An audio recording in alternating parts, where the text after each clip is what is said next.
Allah. Padahal Rasulullah khairukum man ta'allamal Qur'an wa 'allamah. Paling baiknya kamu itu orang yang belajar Al-Qur'an dan mengajarkan Al-Qur'an.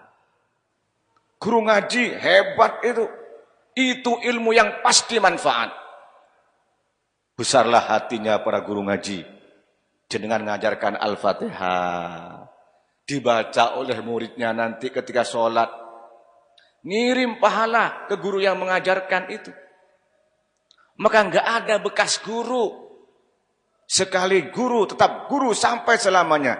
Dan kata Sayyidina Ali, saya hamba sahaya. Orang yang pernah mengajarkan saya. Walaupun satu huruf, silakan jual. Saya akan memberikan untuk hormat kepada guru. Nah, Imam Syafi'i itu ketika bisa baca Al-Fatihah, gurunya oleh orang tuanya di hadis 500 unta. 500 dinar. Beliau kemudian terus belajar ilmu Al-Quran, ilmu hadis, ilmu fikih. Beliau sangat cerdas dan senang ilmu. Persis santri-santri Nurul Huda ini persis. Senang ngaji. Ya. Akhirnya dalam usia 15 tahun menurut riwayat. Ada yang bilang 17 tahun sudah jadi mufti di Mekah. Memberikan fatwa. Umur 17 tahun, ada yang bilang 15 tahun itu sudah menjadi mufti. Memutuskan hukum, berikan fatwa di Mekah. Itu Al-Imam Muhammad bin Idris Asy-Syafi'i. Tetapi walaupun beliau itu sudah mempunyai ilmu yang cukup, enggak bangga. Tidak merasa cukup. Lain dengan anak-anak sekarang. Baru sudah gak mau belajar lagi. Baru S1, saya sudah sarjana, sudah ilmu sudah pol. Padahal ya ilmunya cuma dalam fotokopian tok. Ilmu di luar kepala, nggak ada yang masuk sama sekali kepalanya itu. Imam Syafi'i itu walaupun sudah jadi mufti, para bapak, para ibu, masih belajar lagi kepada Imam Malik di Madinah. Beliau itu. Dan hebatnya Imam Syafi'i itu sebelum belajar sudah hafal kitabnya. Kitab Al-Muwatta. Jadi Imam Malik itu Pak di Madinah punya kitab fikih ya dari hadis-hadis pilihan. Hadis-hadis bab fikih. Kitab Al-Muwatta.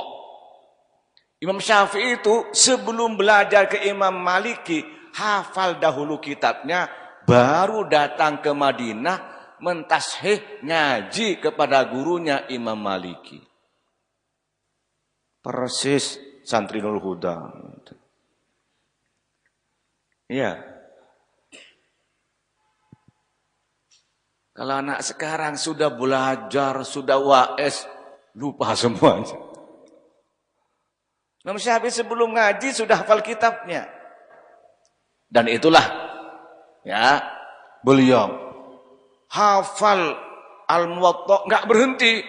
Belajar lagi kepada muridnya Imam Hanafi di Kufah, Abu Yusuf.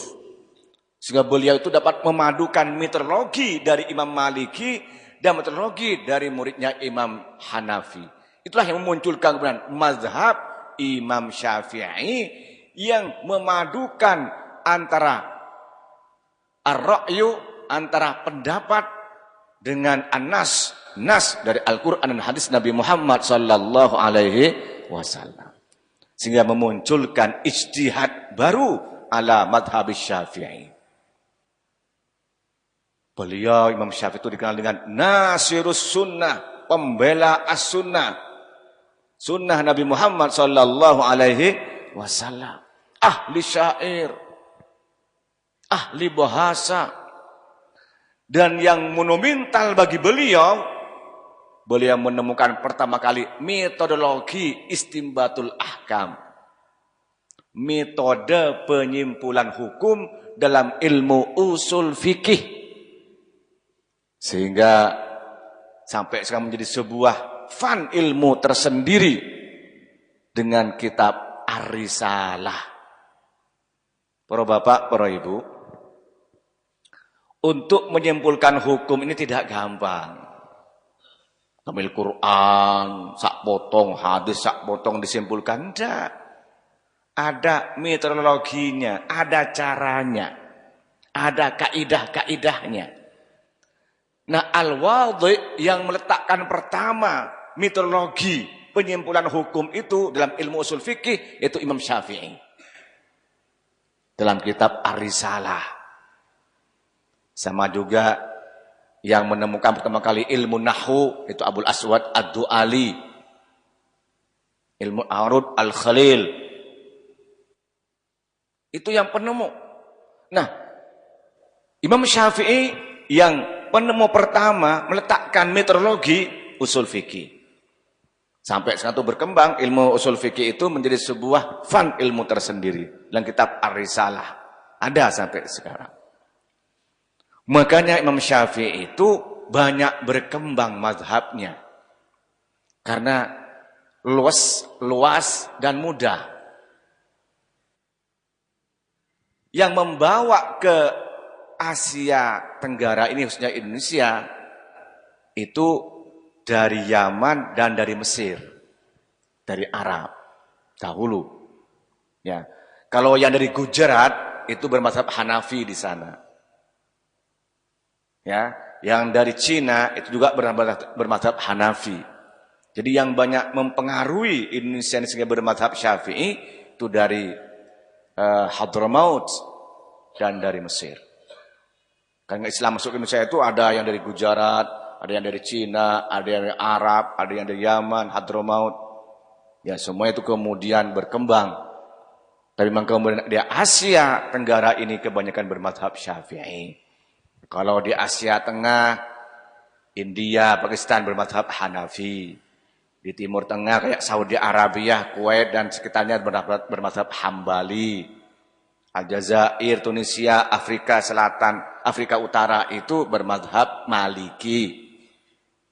Kita Ahlus Sunnah wal Jamaah ini kebanyakan bermazhab Syafi'i. Kenapa bermazhab?